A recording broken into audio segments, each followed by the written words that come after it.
anti-Semitism, anti-Zionists. We stand with Israel. We stand with the Jewish people. When I hear these words, I think we're missing the mark.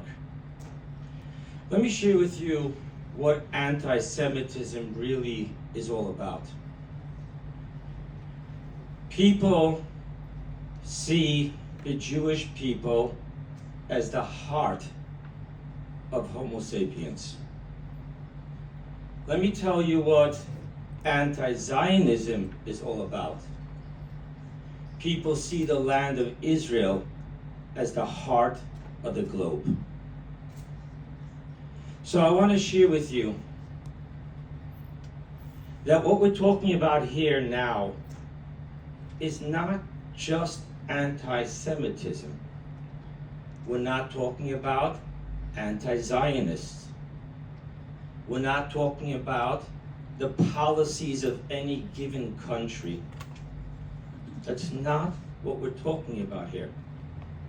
Because if we're to talk about that here, that gives many of us sitting in the crowd, outside, the luxury of saying, we're safe, we're here for you.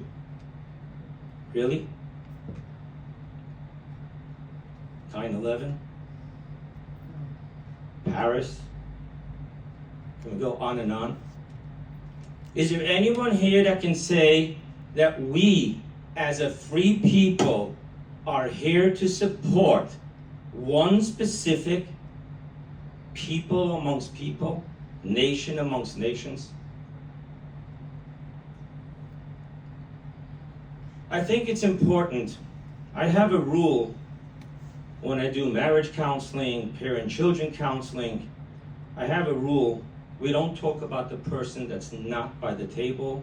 You're wasting my time. So let's talk about the people who are here. Let's talk about what this means to us. What is it for us to do? And to understand that, indulge me to share with you a little bit of Kabbalah, Jewish mysticism. You see, how many Satans do you think exist in the universe? Anyone? How many Satans exist? Nope, one. What that means is that if we here can weaken Satan through our work, we have weakened the exact same Satan of Hamas, ISIS, and every other heartbeat of evil. I want to share with you, let's get practical. Let's not talk about just a land that's so far away that we need to send money to. Yes. My 27-year-old moved to Nachalot, Jerusalem, 15 days ago. And he went to go ahead and say, hey, I'm here, put me in green. And they told him, what I need from you is to tell your friends that we need helmets, we need jackets, we need bulletproof vests. So I don't want to talk to you just about the land of Israel and the Jewish people. I want to talk about us, because in the world of Kabbalah, everything is macroscopic, microscopic, and macroscopic is made up of microscopic. We can't sit in this room and talk about anti-Semitism, terror, hatred, and then go back to a place where it has to become a rule that in shul we don't talk politics because people don't know how to talk about ideals without talking about people. How can we go ahead, a member of the clergy, amongst other members of the clergy, and thank you all who showed up. Can anyone tell me anywhere in the Bible, the Torah, that God has called any human being an abomination? I don't care what verse you want to talk to me about. I don't care what fight you want to fight. But when we cross the line to think that God would call any human an abomination, when we can't separate people from lifestyles, when we can't separate the war of God and understand that the ultimate war of God is tolerance and love. That is the war of God. And at the end of the day, what's more dangerous than anything else is the holy war. Because I'd love to look away, but the big man said I can't. Really? Really? So people, if we want to fight this war, I'm going to put out there two things that Israel needs. Number one, everyone is in awe and shock and disgust. But this war, if we just do what we have to do right now and today and tomorrow, and then we go back to the same old song, Israel, you've got to show restraint. Let me share with you, asking Israel to show restraint is to support the next terror act.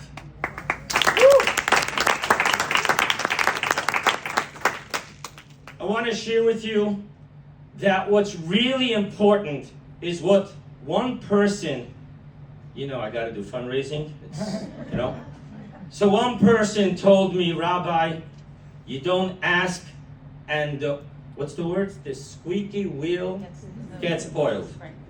Well, let me tell you who's squeaking right now on social media. People who love hate. And eventually that will get through.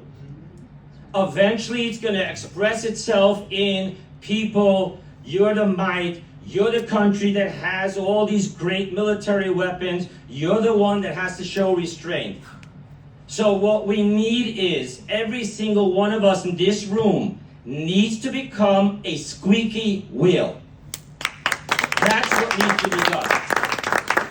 We need to go out there and talk. And yes, on my page you're going to see Stand with Israel. But please, don't separate that from Stand with Humanity. That's what this is really all about. Which leads me back to the Kabbalah. So, I've just met today Elisa.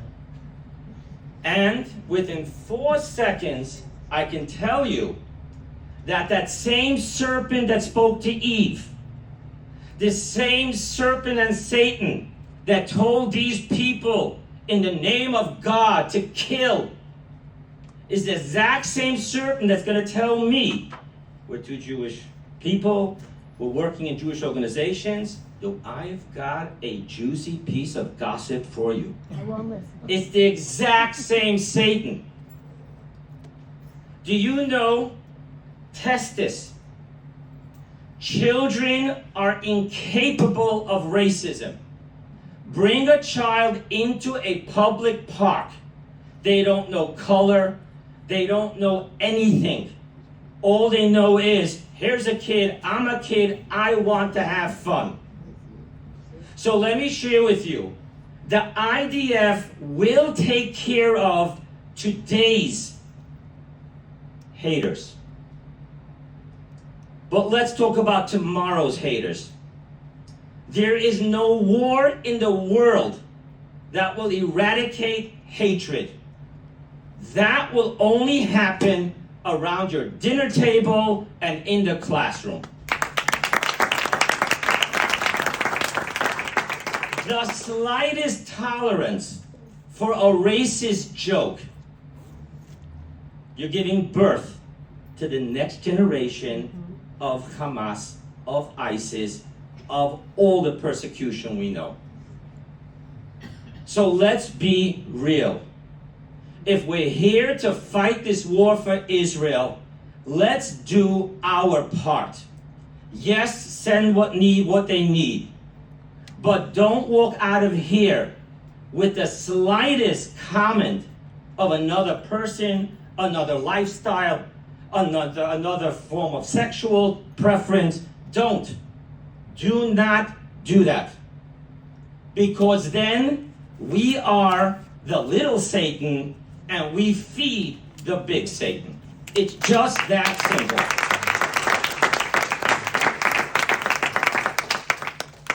It is important to become what we want to see.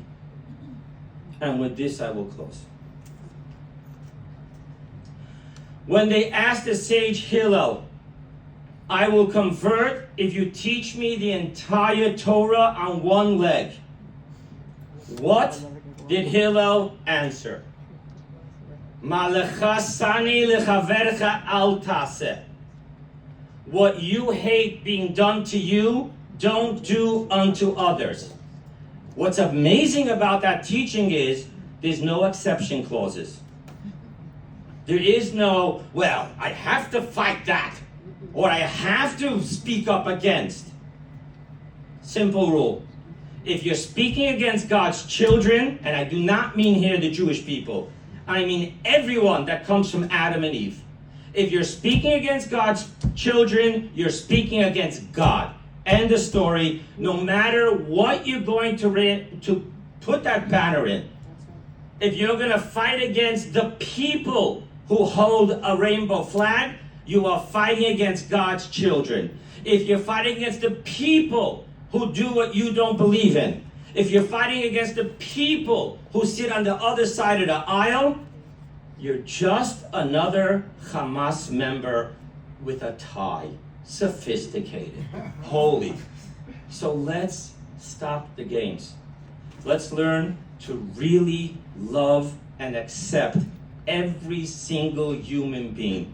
I don't have to accept everything you stand for. I don't have to accept everything you choose in life. But I have to stand for you. Because if I don't stand for you here in North Miami, there is a Jewish infant that's going to be killed in Israel. So if we're gathering here, let's make it real, people.